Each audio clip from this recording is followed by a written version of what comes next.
সকালবেলা শ্রাদ্ধের পরে আমাদেরকে এই একটা প্লেটে ব্রাহ্মণরা খাবার দিয়েছিল এবং সেখান থেকে যে কোনো একটা জিনিস তুলে দুজনকেই ভাগ করে খেতে হবে। আর এই প্লেটটাই রেখে দিতে হবে যখন রাত্রিবেলা আমার শ্বশুরমশাইয়ের জন্য খাবার যাবে তার সাথে নাকি এই প্লেটটাও যাবে। তো শেষবেলায় আমার মা, দিদা আর আমার বাপের বাড়ি থেকে একজন কাকিমা আরেকজন দিদা গেছিলো, তো ওনারা খাচ্ছিল। আমি আর কৌশিক অপেক্ষা করছিলাম সবার খাওয়া হলে তারপরে আমরা খেতে পারবো। তখন প্রায় 3:30 বাজে। আর তারপরে এখন মামা, পমি, রিঙ্কা এরা সবাই খেতে বসেছে। আর এদের খাওয়ার পরে আমরা দুজন খেয়েছিলাম। আর এখন চলে এসেছে মাছ। এখানে কাতলা মাছ এসেছিলো, ভেটকি মাছ আর চিংড়ি মাছ।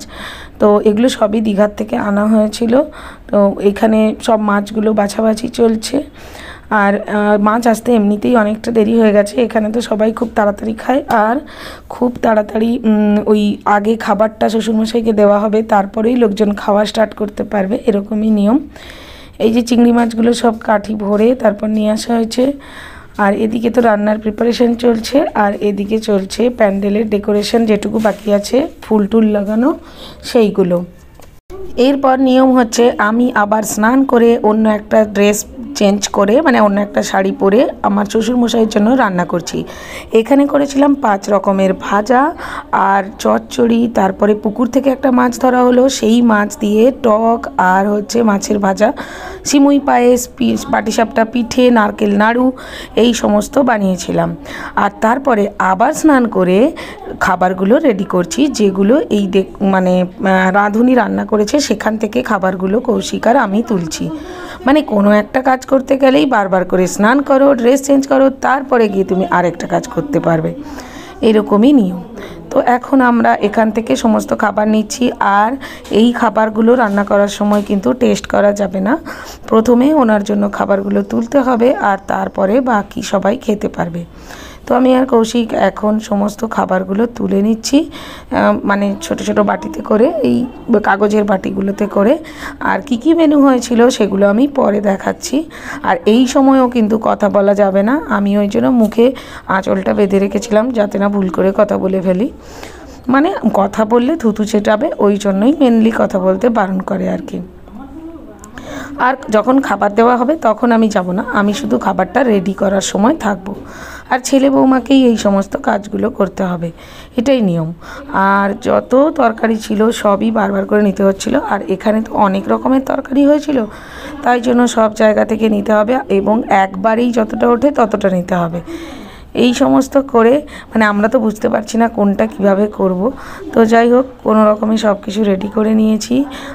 এরপর প্যান্ডেল থেকে সমস্ত খাবারগুলো নিয়ে বাড়িতে এসে একটা বড় ঝুড়ির মধ্যে সমস্ত খাবারগুলো আমাদেরকে সাজাতে হয়েছিল, মানে যেগুলো বাড়িতে রান্না হয়েছিল আর যেগুলো আমরা প্যান্ডেল থেকে কালেক্ট করলাম। আর এখানে দেখো খুব সুন্দর করে সমস্ত ফটো সাজানো হয়েছে। এবার বাড়ির মধ্যে এসে মানে যত কিছু হয়, মিষ্টি, তারপরে নিমকি, তারপরে যত খাবার রান্না হয়েছিল সেগুলো, তারপরে পান, তারপরে আমার শ্বশুরমশাই অনেককাল আগে মানে অসুস্থ হওয়ার আগে স্মোক করতেন, তাই জন্য তার সমস্ত জিনিসপত্র যা যা আছে সব কিছুই দেওয়া হয়েছিল, ফল টল। আর তারপরে সকালের যা যা খাবার সেগুলো সব কিছু একটা ঝুড়ির মধ্যে সাজানো হচ্ছিল। এইবার এই সময়টাতেও কিন্তু কথা বলা যাবে না, আর সাজাতে হবে আমাদের দুজনকেই। তো এরকম করে সব কিছু আমরা সাজিয়ে গুছিয়ে নিয়েছিলাম। আর শুধু ভাতটা আনা বাকি, ভাতটা কৌশিককেই আনতে হবে, সেখানে আর আমার দরকার ছিল না। আর তারপরে কৌশিক একটা মাটির হাঁড়ি নিয়ে গিয়ে ওখান থেকে মানে ওই যেখানে ভাতটা রাখা হয়েছে একবারে যতটা ভাত তোলা যায় ততটা ভাত তুলে এনে ওই ঝুড়ির মধ্যে রেখেছিল। এই যে এখানে এখন কৌশিক ভাত তুলছে। আর এই সময় আমার মেয়ে এত কান্নাকাটি করছিল, আমি আর ওই সময়টায় কৌশিকের সাথে থাকতে পারিনি। ঘরের ভিতরে প্রচণ্ড আলোর অভাব, অনেক জায়গাতেই ভিডিওগুলো একটু কালো হয়ে গেছে। আর এখানে দেখো সব খাবার দাবার এই বড় ঝুড়িটার মধ্যে সাজানো হয়ে গেছে, এবার নিয়ে যাওয়া হবে। আর নিয়ে যাওয়ার সময় বাড়ির সমস্ত আলো বন্ধ করে দিতে হবে, মানে কোনো জায়গাতেই কোনো আলো জ্বলবে না। আর তারপরেই এখান থেকে খাবারটা বেরিয়ে যাবে। আর যে কজন যাবে তারা প্রত্যেকেই ছেলে, কোনো মেয়ে যাবে না। আর সেখানে গিয়ে মানে ওইখানে যেখানে দেওয়া হবে ওখানে একদম পরিষ্কার করে রাখা হয়েছে। আর সেখানে গিয়ে সব কিছু একদম সাজিয়ে গুছিয়ে যেমন করে খেতে দেওয়া হয় সেইভাবে খেতে দেওয়া হবে। ওটা করা হয়েছিল আমার শ্বশুরবাড়ির পুকুর পাড়ে একটা জায়গায়। তো এই যে ওরা এখন বেরিয়ে যাচ্ছে।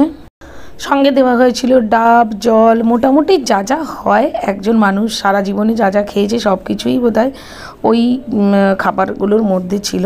তো সব কিছু ওখানে সাজিয়ে দিয়ে এসে তারপরে এখানে লাইট জ্বালানো হলো।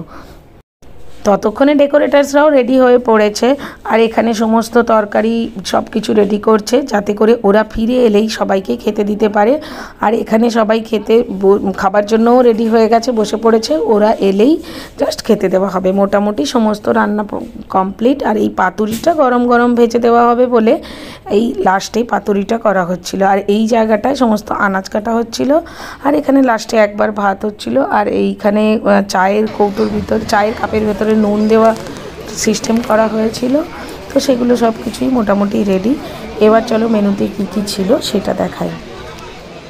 প্রথমেই ছিল স্যালাড, তারপরে ছিল পোস্ত আর বাদাম দিয়ে ঝুরি আলু ভাজা, সাদা ভাত, আর তারপরে ছিল শাকের তরকারি, মানে ছ্যাঁচড়ার মতো মাছের মাথা ফাতা দিয়ে শাক দিয়ে একটা তরকারি, আর তারপরে ছিল ডাল,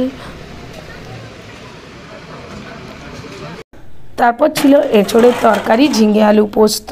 কারণ যেহেতু ওই দিনটা সোমবার ছিল তো অনেকেরই নিরামিষ থাকবে, তো তাই জন্য দুটো সবজির তরকারি করা হয়েছে। এরপর ছিল ভেটকি মাছের পাতুরি, যেটা খেতে খুবই ভালো হয়েছিল, একদম নরম ছিল।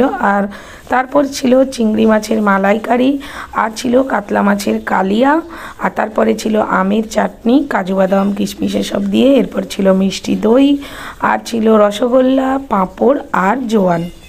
তখন যে রান্নাবান্না গোছানোর পরে আবার স্নান করে আবার ড্রেস চেঞ্জ করতে হয়েছে। তো এতবার স্নান করে আর সকাল থেকে এত কাজ করে আমার আর একটুও এনার্জি বেঁচেছিল না যে একটু ভালো করে সাজবো। আর মেয়ে এত কাজ ছিল, এত অনুষ্ঠানের মধ্যে আমি আর সামনে আসতেই পারিনি, কারোর সাথে দেখাও হয়নি। তো শেষবেলায় এসেছি আমরা খেতে। কৌশিক তো সবার শেষে খাবে, আমি আর আমার মেয়ে এসেছি এখন খেতে। মোটামুটি সবার খাওয়া শেষ, আমরা হয়তো লাস্ট ব্যাচই বসেছি এখন। কুটুসের তো এই সমস্ত রান্না ভীষণ পছন্দ, চিংড়ি মাছ, ভেটকি মাছের পাতুরি, এগুলো খেতেও খুবই ভালোবাসে। যদিও ও যখন প্রথমে কাঁদছিল তখন ওকে একবার করে খাওয়ানো হয়ে গেছিলো, এটাও রিপিট খাচ্ছে।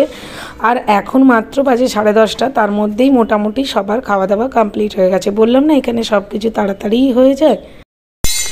এবার যারা কাজ করছিল, মানে আমার ভাই, তারপরে ওর বন্ধুরা, আর যারা খেতে টেতে দিচ্ছিল তাদেরকে কৌশিক আর ওই পাশের বাড়ির একজন দাদা, ওরা দুজন মিলে খেতে দিল।